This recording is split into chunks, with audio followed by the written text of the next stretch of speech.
बघेल सरकार के 2 साल, जनता को बताएंगे उपलब्धियां। छत्तीसगढ़िया स्वाभिमान की बात, भूपेश है तो भरोसा है। छत्तीसगढ़ में भूपेश बघेल सरकार को 2 साल पूरे हो रहे हैं। 2 साल की उपलब्धियों को बताने सरकार के मंत्री अब सभी जिलों में जाकर मीडिया से बात कर रहे हैं। उपलब्धियों की लंबी फहरिस्त तैयार की गई है, जिसमें गांव, गरीब, किसान के उत्थान की बात मुख्य रूप से रखी है। लेकिन कांग्रेस अपनी उपलब्धियों में सबसे बड़ी उपलब्धि छत्तीसगढ़िया स्वाभिमान को जगाना मानती है और इसलिए सरकार बाकायदा 2 साल पूरे होने पर अपने कैंपेन में छत्तीसगढ़िया अस्मिता और स्वाभिमान को मुख्य मुद्दा बनाए हुए है। सरकार के मुताबिक मुख्यमंत्री भूपेश बघेल ने छत्तीसगढ़ी संस्कृति के लिए जो काम किया है वह अब तक किसी सरकार में नहीं हुआ, यानी भूपेश बघेल है तो भरोसा है। हमारी छत्तीसगढ़ी में हम लोग कहते हैं जेन कहेन तिलक करेन, जो कहा सो किया। और इसीलिए आदरणीय मुख्यमंत्री जी के ऊपर और इस सरकार के ऊपर सबसे ज्यादा यहाँ की जनता को भरोसा है। उधर बीजेपी और विपक्षी दल सरकार की उपलब्धियों के दावों को नकार रहे हैं। जनता कांग्रेस जोगी जहां 2 साल पूरे होने पर सरकार को वादा याद दिलाने के लिए अभियान चलाएगी, वहीं बीजेपी भी जिलों में प्रेस कॉन्फ्रेंस करेगी। 1000 दिन 1000 मुद्दे का अभियान भी शुरू करेगी। जश्न मनाया जा रहा है, मगर जिनके लिए इस सरकार ने बड़े बड़े वादे किए थे, जिसकी बात कह रहे हैं, वो किसान, वो मजदूर, वो युवा, वो महिला अपने आप को ठगा सा महसूस कर रहे हैं। वो सारे वादे 2 साल के अंदर जितना विश्वास प्रकट किया था, वो सारे वादे झूठे निकले। और आज मैं कह सकता हूँ कि जवान से लेकर किसान तक और मजदूर से लेकर महिला और वृद्ध तक अपने आप को ठगा सा महसूस कर रहे हैं। जो सरकार ने बहुत अच्छे तरीके से, शानदार तरीके से अपनी शुरुआत की थी, पर धीरे धीरे वो सब समाप्त प्राय दिख रहा है। तो उनको वही वादा निभाने की बात, ताकि प्रदेश का विकास हो और छत्तीसगढ़ की जनता को उनकी जो वादाएं किए थे उसका लाभ मिले। फिलहाल आने वाले 1 हफ्ते तक उपलब्धियां और नाकामियों को लेकर पक्ष विपक्ष आमने सामने रहने वाले हैं। बीजेपी बघेल सरकार की नाकामियों की लिस्ट तैयार करने में जुटी है, जिसके बाद 1000 मुद्दे और 1000 अभियान छिड़ेगी। इस दौरान जुबानी जंग और प्रेस कॉन्फ्रेंस का सिलसिला जमकर होगा। अभी सरकार बने 2 ही साल हुए हैं, इसलिए किसके दावों में दम होगा और किसके दावे बेदम होंगे, इसके आकलन के लिए लोगों को 2023 का इंतजार करना पड़ेगा। नमस्कार, स्वागत है आपका। मैं हूं अभिषेक शुक्ल। भूपेश है तो भरोसा है। जी हाँ, सरकार के 2 साल पूरे हो रहे हैं और सरकार ने ये टैगलाइन दी है और इस बात को लेकर प्रेस कॉन्फ्रेंस भी तमाम जिलों पर हो रही है और अपनी उपलब्धियां, अपने कामों को सरकार की तरफ से गिनवाया जा रहा है।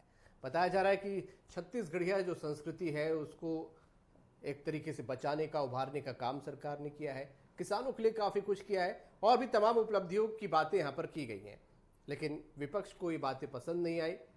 पूर्व मुख्यमंत्री डॉक्टर रमन सिंह ने कहा कि ठगा हुआ महसूस कर रहे हैं, चाहे किसान हो, बेरोजगार हो, चाहे महिलाएं हो, सभी खुद को ठगा महसूस कर रहे हैं। चर्चा आज इसी पर, सरकार के 2 साल जब पूरे होने जा रहे हैं, ऐसे में कामकाज की समीक्षा खास से लेकर आम तक सभी करते हैं, तो हमने भी इस पर चर्चा रखी। खास मेहमान हमारे साथ हैं, अटल श्रीवास्तव जी हैं, कांग्रेस से बहुत स्वागत अटल जी। हमारे साथ सुंदरानी जी हैं, भाजपा से बहुत स्वागत सुंदरानी जी आपको। और वरिष्ठ पत्रकार ईवी मुरली जी हमारे साथ, जो एक तरीके से समीक्षा करेंगे यहाँ पर हम चर्चा के दौरान। सुंदरानी जी, 2 साल पूरे हो रहे हैं सरकार के, विपक्ष की भूमिका में है आप लोग, लेकिन आपको लग रहा है कि लोग ठगा हुआ महसूस कर रहे हैं, जबकि कांग्रेस ने बहुत सारी उपलब्धियां अपनी गिनाई और बताया कि इन उपलब्धियों की वजह से बहुत सारे जो चुनाव, उपचुनाव भी बीच में उन्होंने जीते। देखिए अभिषेक जी, उपलब्धियां और विफलताएं और चुनाव जीतना, ये 3 अलग अलग बातें हो सकती है। चुनाव जीतना एक पैमाना नहीं होता।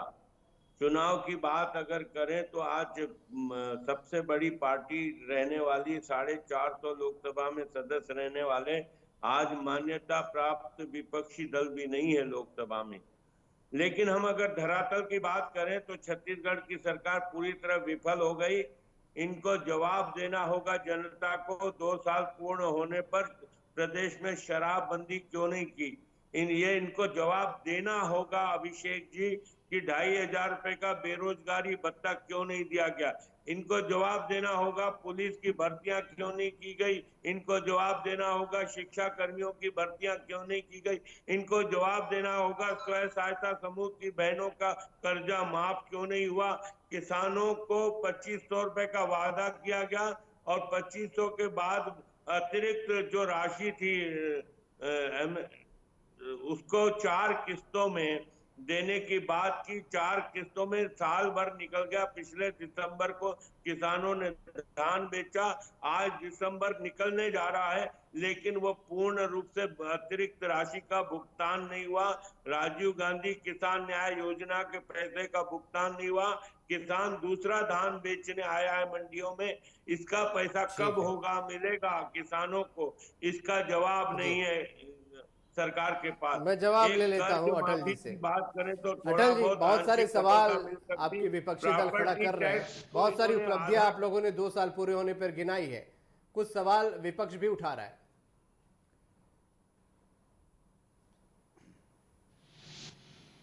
देखिए, छत्तीसगढ़ को बने 20 साल हो गए हैं और 15 साल भारतीय जनता पार्टी की सरकार रही। 2018 में छत्तीसगढ़ की जनता ने जो जनमत दिया वो कांग्रेस की सरकार को, भूपेश बघेल जी की सरकार को जनमत दिया। उन्होंने अपने घोषणा पत्र के 34 बिंदुओं में से आज दिनांक तक 24 जो घोषणा पत्र के वो थी उन्हें पूरा कर दिया गया। सबसे पहला उन्होंने वादा किसानों से किया था कि हम किसानों का कर्जा माफ़ करेंगे और धान की कीमत 2,500 रुपये प्रति क्विंटल करेंगे। मुख्यमंत्री बनने के 2 घंटे बाद मुख्यमंत्री जी ने 10,000 करोड़ का कर्जा माफ़ किया और किसानों की धान की कीमत 2,500 रुपये। जहाँ तक सुंदरानी जी का सवाल है तो हमने 1,815 रुपये किसानों को जो एमएसपी है उसके हिसाब से पेमेंट किया और केंद्र सरकार ने हमारे ऊपर शर्त रखी कि अगर आप एमएसपी से ज़्यादा पेमेंट करेंगे तो हम आपको 32 लाख टन चावल नहीं खरीदेंगे। हमारे ऊपर दबाव बनाया गया।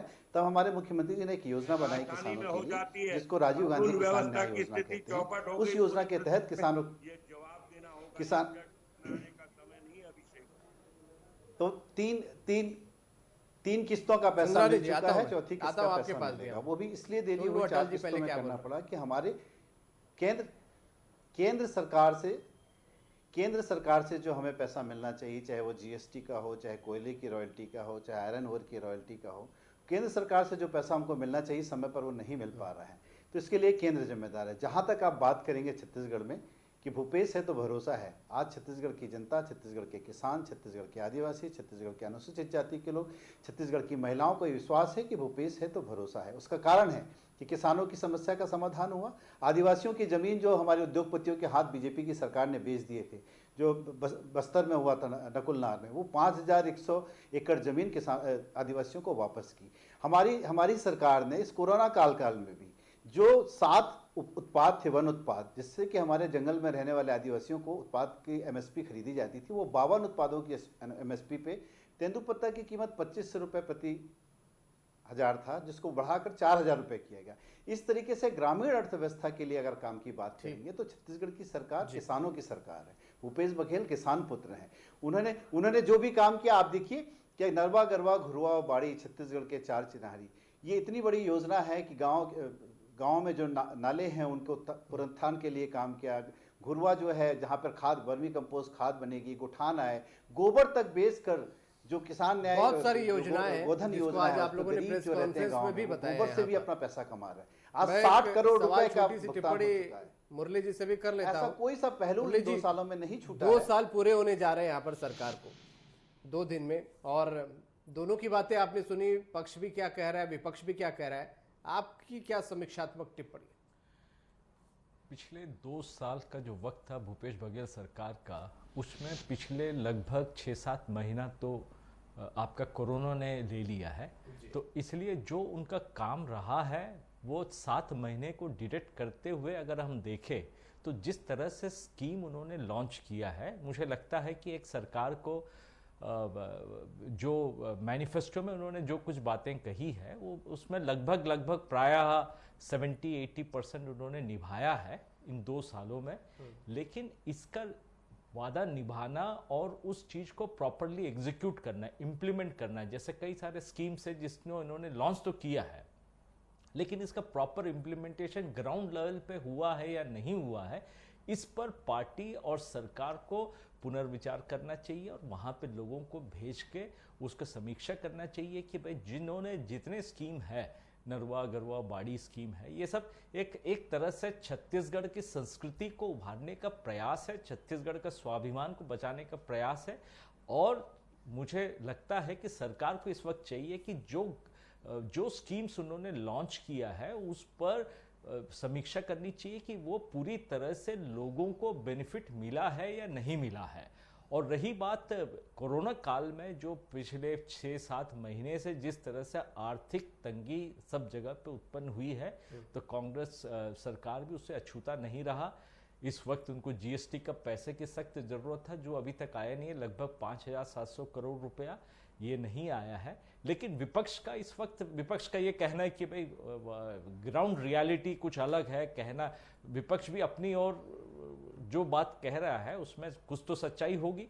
तो सरकार को चाहिए कि इनका जो क्रिटिसिज्म है उसको पूरी तरह से नकारता ना हुए, उसको पॉजिटिव वे में लेके हमारा जो 2 साल का जो कार्यकाल है सरकार का उस पर समीक्षा करनी चाहिए।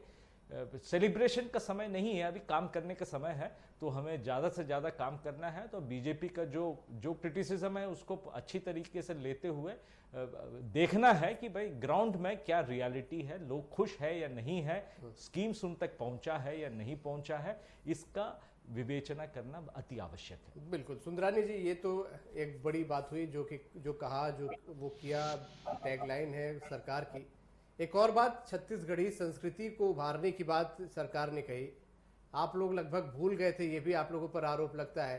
छत्तीसगढ़िया स्वाभिमान को एक बार फिर से स्थापित करने का भी दावा सरकार ने किया है।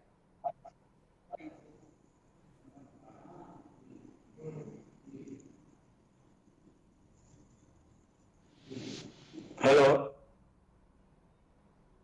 जी, अभिषेक जी सुंदरानी जी, छत्तीसगढ़िया स्वाभिमान और छत्तीसगढ़िया संस्कृति को उभारने का दावा सरकार ने किया है और आप लोगों पर ये इन 2 सालों में लगातार आरोप लगता रहा है कि आप लोग इस संस्कृति को भूल गए थे, भुला बैठे थे।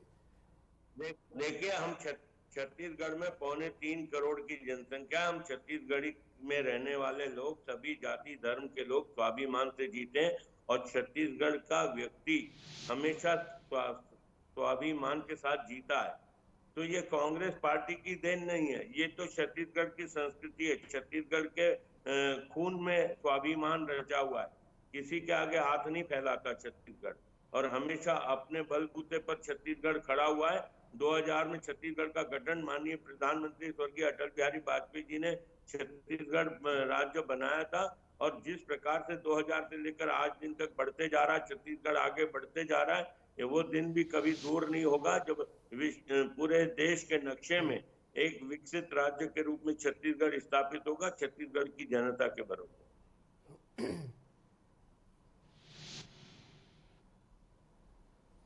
नहीं, पर आप लोगों पर आरोप था कि आप लोग संस्कृति को भूल गए थे। सरकार ने स्थापित किया है छत्तीसगढ़िया संस्कृति, तीज त्योहारों को, वो आप लोग भुला बैठे थे। ये एक बड़ी उपलब्धि है सरकार की, आप मानते हैं इसे?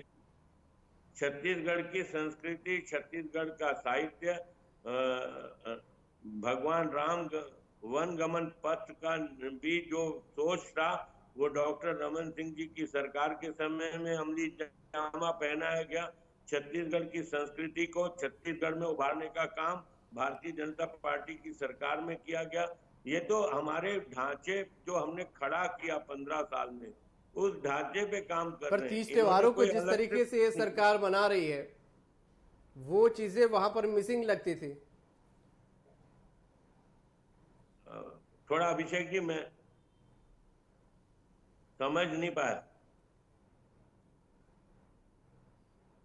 अभिषेक जी, छत्तीसगढ़िया तीज त्योहारों को जिस तरीके से ये सरकार सेलिब्रेट कर रही है, वो चीजें आप लोगों के समय मिसिंग लगती थी। देखिए, अपनी अपनी रणनीति अपनी अपनी पहचान होती है। हम लोगों ने छत्तीसगढ़ के गौरव को ऊंचा उठाने का काम किया। पूरे विश्व में छत्तीसगढ़ की पहचान, पूरे देश में छत्तीसगढ़ की पहचान बने, छत्तीसगढ़ विकसित राज्य बने, छत्तीसगढ़ विकास हो छत्तीसगढ़ में। इन्होंने तो विकास ठप कर दिया था। इनके कार्यकाल में तो एक नाली का निर्माण नहीं हुआ। आज जो छत्तीसगढ़ भव्य स्वरूप में दिखता है, कहीं न कहीं डॉक्टर रमन सिंह जी की 15 साल की योजनाएं थी साहब। यही तो स्वाभिमान है छत्तीसगढ़ का। ठीक, अटल जी, विकास आप लोगों ने ठप कर दिया, जनता ने भाजपा का नकार आरोप दिया है। आपको। उन्होंने विकास के जरिए, उनका कहना है कि छत्तीसगढ़ का स्वाभिमान बचाया था। अटल जी, छत्तीसगढ़िया स्वाभिमान को, संस्कृति को देखिए, उन्होंने छत्तीसगढ़ की विकास के जरिए अस्मिता, उभारने की बात छत्तीसगढ़ कही की- है, दावा किया है। और आप लोगों को ऐसा क्यों लगता है कि आप लोग इससे छत्तीसगढ़ी संस्कृति को उभार रहे हैं? छत्तीसगढ़ की अस्मिता, छत्तीसगढ़ का स्वाभिमान और छत्तीसगढ़ की संस्कृति को आज पहचान दिलाने का काम, उसको समझने का काम अगर किसी ने किया है तो एक छत्तीसगढ़िया मुख्यमंत्री भूपेश बघेल जी ने किया है। आप देखिए कि मुख्यमंत्री बनने के साथ छत्तीसगढ़ के 30 त्योहार गाँव में बनने लगे। आज छत्तीसगढ़ में अंतर्राष्ट्रीय आदिवासी महोत्सव हुआ। हमारा 32% हमारा क्षेत्र जो आदिवासी बहुल्य क्षेत्र है, वहाँ अंतर्राष्ट्रीय आदिवासी महोत्सव का इतना बड़ा आयोजन, जिसकी विश्व में भी प्रशंसा हुई, भारत में भी प्रशंसा हुई, तो इतना बड़ा आयोजन करके छत्तीसगढ़ की लोक कला और संस्कृति को आगे बढ़ाने का काम भूपेश बघेल ने किया। और किसी भी प्रदेश की पहचान, आज हम पंजाब की पहचान भांगड़े से करते हैं, आज हम गुजरात की पहचान डांडिया से करते हैं, वहाँ के खान पीन, छोले भटूरे। तो आज छत्तीसगढ़ की जो अस्मिता और पहचान बनाने का काम का बीड़ा जो भूपेश बघेल जी ने उठाया है, उससे हर छत्तीसगढ़ियों को लगता है कि छत्तीसगढ़ अब देश में अपना एक नाम। जहाँ तक विकास की बात करेंगे तो भारतीय जनता पार्टी की सरकार में विकास का पैमाना केवल रायपुर की राजधानी, जहां पर कोई नहीं रहता, उसके डेवलपमेंट को लेकर है। तभी तो आज मुख्यमंत्री जी ने कहा कि मेरा निवास वहीं बनेगा और 2 साल के अंदर मैं शिफ्ट हो जाऊंगा।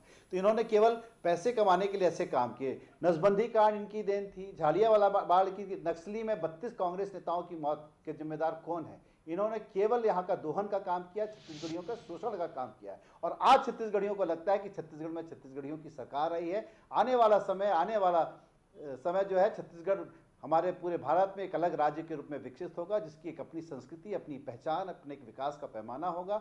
आज लोग आना चाहते हैं। पहले छत्तीसगढ़ को नक्सलगढ़ के नाम से जाना जाने लगा था। यही रमन सिंह की सरकार थी, जहां पर नक्सलवाद पनपते पनपते बहुत सारे 11 जिलों में फैल गया था। पर आज आप देखिए कि सबको लगता है, ग्रामीण क्षेत्र के लोगों को लगता है कि छत्तीसगढ़ में छत्तीसगढ़ियों की सरकार है। और भूपेश बघेल जी ने जो टैगलाइन दी है कि भूपेश है तो भरोसा है, छत्तीसगढ़ की अस्मिता और स्वाभिमान के ध्वजवाहक बन के भूपेश बघेल जी उभरे हैं। और आज एक छत्तीसगढ़ियों अटल जी, बार बार जैसा कि सुंदरानी जी बोल रहे हैं कि विकास नहीं कर रहे, आप लोग इंफ्रास्ट्रक्चर पर ध्यान नहीं दे रहे, ये आरोप क्यों आप लोगों पर बार बार लगाते हैं? नहीं, आप कौन से इंफ्रास्ट्रक्चर की बात कर रहे हैं? आप देखिए कि आज मैं बिलासपुर में बैठा हुआ हूँ। रायपुर की राजधानी कितनी सुंदर हो चुकी है 2 सालों में। नया रायपुर के डेवलपमेंट के लिए मुख्यमंत्री जी ने घोषणा की कि मेरा मकान, मंत्रियों का मकान पुराने रायपुर से नए रायपुर की तरफ शिफ्टिंग, मंत्रालय शिफ्टिंग का पूरा काम हो चुका है। पूरे छत्तीसगढ़ की बात करेंगे, आज पेंड्रा गौरेला जिला एक नया जिला मुख्यमंत्री जी ने बनाया। 23 नई तहसीलें मुख्यमंत्री जी ने दी। पेंड्रा गौरेला जिले में कितने कृषि महाविद्यालयों की स्थापना हुई। एक नई यूनिवर्सिटी रायगढ़ में स्वर्गीय नंद कुमार पटेल के नाम से एक नई यूनिवर्सिटी का शुभारंभ हो चुका है। तो आप देखते जाइए कि लगातार शिक्षा के क्षेत्र में, स्वास्थ्य के क्षेत्र में, इंफ्रास्ट्रक्चर के क्षेत्र में छत्तीसगढ़ एक नई तरक्की की तरफ जा रहा है। आज जो चावल छत्तीसगढ़ को धान का कटोरा कहा जाता था, यही केंद्र सरकार हमारा पूरा चावल नहीं बहुत सारे काम किनारे एथेनॉल की यूनिट डालने के लिए केंद्र सरकार से मांग कर रहे। तो ऐसे कामों को लेकर जिससे छत्तीसगढ़ के लोगों का भला हो, छत्तीसगढ़ियों का भला हो, ऐसी सोच लेकर अगर मुख्यमंत्री जी चल रहे हैं तो भारतीय जनता पार्टी को तकलीफ हो रही है, क्योंकि इन्होंने 15 साल में छत्तीसगढ़ का शोषण किया है, छत्तीसगढ़ियों का शोषण किया है। सुंदरानी जी, बहुत सारे काम आप सुन रहे होंगे किनारे यहाँ पर अटल, आने वाले बहुत सारे काम किए हैं विकास के और इंफ्रास्ट्रक्चर के भी। देखिए, आज अगर शिक्षा के क्षेत्र की बात करें, स्वास्थ्य के क्षेत्र की बात करें, तो बहस कर लेना। 15 साल में जो डॉक्टर रमन सिंह जी के ने काम किया, 2 यूनिवर्सिटी होती थी छत्तीसगढ़ में, 3 medical university, Kanker, Mahasamund college होते थे। आज 10 मेडिकल कॉलेज है। 3 मेडिकल कॉलेज खुल गए कॉलेज है छत्तीसगढ़ में। 2 सुंदरानी मेडिकल जी, कॉलेज कांग्रेस के सुंदरानी जी अंधभक्त साल में मेडिकल कॉलेज, और डॉक्टर रमन सिंह जी के 15 साल में 10 मेडिकल कॉलेज हो गए, इंजीनियरिंग कॉलेज। किस तादाद में और हमारे 2 खुले साल हैं। में 3 खुल गए। काकेर, महासमुंद, 2 साल में हमारे में इन्होंने 3 मेडिकल 2 कॉलेज की साल में घोषणा हो बता चुकी, दें काम क्या शुरू हो एक चुका है। मेडिकल कॉलेज बढ़ाया क्या इन्होंने, एक इंजीनियरिंग कॉलेज बढ़ाया क्या, शिक्षा के क्षेत्र में कहाँ कदम रखा, कौन सी एक बिल्डिंग बनाई क्या 2 साल में खड़ी की सुंदरानी क्या? जी, पढ़ाई की बात सिर्फ आप मत शराब कीजिए, माफिया, आप उससे रेत जुड़े हुए माफिया नहीं है। बढ़ावा देने इंजीनियरिंग के कॉलेज अलावा की इस हालत सरकार ने खराब क्या है। किया बताएं? इंजीनियरिंग कॉलेज की हालत खराब है, अब लोग इंजीनियरिंग में एडमिशन नहीं लेते हैं। इंजीनियरिंग कॉलेज की हालत खराब है। सुंदरानी जी, आप पढ़ाई से जुड़े हुए नहीं है, अब इंजीनियरिंग में एडमिशन लेने के लिए हमारे उठाने नौजवान के साथी बजाय नहीं जानते। छत्तीसगढ़ के गौरव को गिराना चाहते हैं। आज छत्तीसगढ़ के बच्चे छत्तीसगढ़ में मुरली जी पढ़ना से एक पसंद टिप्पणी करते हैं। जरूर लेता हूं मैं इस आपके पर। मुरली जमाने जी, में एक 2 ऐसा साल समय पूरे हो था, रहे हैं, यहाँ के बच्चे 2 पूना साल पढ़ने वर्सेस जाते थे, 15 साल मुंबई की ये पढ़ने लड़ाई यहाँ जाते पर थे, चल रही बेंगलोर पक्ष पढ़ने विपक्ष जाते की। थे। आज हम गर्व आप से कह रहे हैं कि जश्न मनाने का समय नहीं है, क्या चुनौतियां बहुत हैं अभी मौजूदा स्थिति में? इस वक्त जितने काम हुए उससे ज्यादा सामने अभी चुनौतियां खड़ी हैं। 20 साल हो गए छत्तीसगढ़ को बने हुए, अब 20 साल में निश्चित रूप से छत्तीसगढ़ का विकास हुआ है, इसको कोई टुकरा नहीं सकते इस बात को। हर कोई मानता है कि पिछले 20 साल में छत्तीसगढ़ ने काफ़ी विकास किया है, लेकिन सबसे बड़ी बात यह है कि जो विकास के जो दर है या विकास की जो बात कर रहा है ये लोग, यदि इसी टाइम फ्रेम में अगर आप सिंगापुर की बात कर लो या चाइना की बात कर लो, वहाँ जिस तरह से विकास कार्य हुआ है छोटा राज्य होने के बाद, या तेलंगाना या आंध्र प्रदेश की बात कर लो, वहाँ जिस तरह से विकास कार्य या जिस तरह से इंफ्रास्ट्रक्चर डेवलपमेंट का कार्य हो रहा है, यदि हम अपने छत्तीसगढ़ में देखें तो उस तरह के इंफ्रास्ट्रक्चर डेवलपमेंट्स बहुत कम हो रहा है। यदि हो भी रहा है तो उसमें क्वालिटी कंस्ट्रक्शन, क्वालिटी की बात नहीं रह जाती। अगर आप एक्सप्रेस वे भी देखेंगे, आप देखेंगे कि उसको बनने के बाद इनॉग्रेशन से ठीक पहले उसको तोड़ के दोबारा बनाना पड़ रहा है। तो ये हमारे यहाँ पे जो कंस्ट्रक्शन की बात है वो अगर कहा जाए तो वो बहुत ही निम्न स्तर का है। मैं ये क्वालिटी की कमी, क्वालिटी की बहुत कमी है, सुपरविजन की कमी है, शायद इसी वजह से होगा। रोड का भी वही हाल है। रोड आप देखेंगे हर जगह, ये आज की बात नहीं कर रहा हूँ, पिछले 2 साल की बात नहीं कर रहा हूँ, पिछले 15 साल में या 20 साल की बात कर रहा हूँ। 20 साल में शुरुआती दिनों में हमारे यहाँ पे एशियन डेवलपमेंट बैंक की मदद से जहाँ जहाँ रोड बना है वो काफ़ी अच्छे बने हैं, लेकिन PWD की मदद से जितने भी रोड बने हैं आप देखेंगे वहाँ पे क्वालिटी की जो बात है, वहाँ पे क्वालिटी की कमी रह जाती है। और दूसरा जो इनका जो दोनों पार्टियों का कहना है कि हमने बहुत सारे कॉलेजेस खोले, मेडिकल कॉलेजेस खोले, शिक्षा के क्षेत्र में काफ़ी काम किए हैं। हम इस बात के कोई आपत्ति नहीं है कि दोनों ही सरकार ने शिक्षा के क्षेत्र में काफ़ी काम किया है, लेकिन इंफ्रास्ट्रक्चर यहाँ भी बनाने से खाली आप शिक्षा नहीं दे सकते। वहाँ पे आपको शिक्षकों की ज़रूरत है, उनका अपॉइंटमेंट्स पूरी तरह से नहीं हुआ है। सारे कॉलेजेस में शिक्षकों का अभाव है, मेडिकल कॉलेजेस में डॉक्टर्स का अभाव है। तो ये सब कमियों को पूरा करना इस सरकार की भी जिम्मेदारी है। पुरानी सरकार का समय समाप्त हो चुका है, उन्होंने पूरी तरह से नहीं किया, तो अब इस सरकार ने गुणवत्ता बहुत जरूरी है, जैसा कि मुरली जी भी बोल रहे हैं, और काम बहुत बाकी है, चुनौतियां भी बड़ी है यहाँ पर। बहुत शुक्रिया आप सभी का चर्चा में शामिल होने के लिए। बहुत जरूरी थी ये समीक्षा। 20 साल छत्तीसगढ़ को हो गए हैं, मौजूदा सरकार को 2 साल पूरे होने जा रहे हैं। हालांकि बीच में कोरोना का रोड़ा जरूर आया, लेकिन बहुत से काम हुए हैं, बहुत से अभी बाकी हैं, बहुत सी चुनौतियां हैं। तो वक्त जश्न के साथ साथ चुनौतियों से पार पाने के लिए एक रणनीति भी बनाना होगा, क्योंकि समय बड़ा कम है। आज का मुद्दा में